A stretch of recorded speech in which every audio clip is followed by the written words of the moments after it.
Hey guys, மதுரைக்கு நீங்கள் எந்த கடைக்கு போனாலும், ரோட்டு கடைக்கு போனாலும் இந்த தண்ணி சட்னி இல்லாமல் இருக்கவே இருக்காது. தேங்காய் போடாமல் இந்த சட்னி எப்படி சூப்பராக செய்கிறதுன்னு பார்க்கலாமா?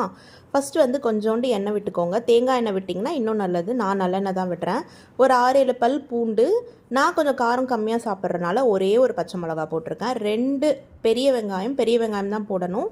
2 வரமிளகா, கொஞ்சம் உப்பு, இது எல்லாத்தையும் போட்டு கண்ணாடி பதம் வர்ற வரைக்கும் வதக்குனா போதும். ரொம்ப நேரம் வதக்க தேவையில்லை. ஒரு மிக்ஸி ஆட் பண்ணிட்டு ஒரு பவுல் பொட்டுக்கடலை எடுத்துக்கோங்க. அப்புறம் இந்த வதக்கி வச்சதையும் போட்டுக்கோங்க. நல்லா ஆறுனதுக்கப்புறம் ரொம்ப நைஸாக அரைக்காமல் கொஞ்சம் திப்பி திப்பியாக அரைச்சிக்கோங்க. அப்போ தான் நல்லா டேஸ்ட்டாக இருக்கும். நிறைய தண்ணி, மிக்ஸி அலசின தண்ணியவே போட்டு நல்லா, இது தண்ணியாக தான் இருக்கணும். அப்போ தான் இதோட டேஸ்ட்டே.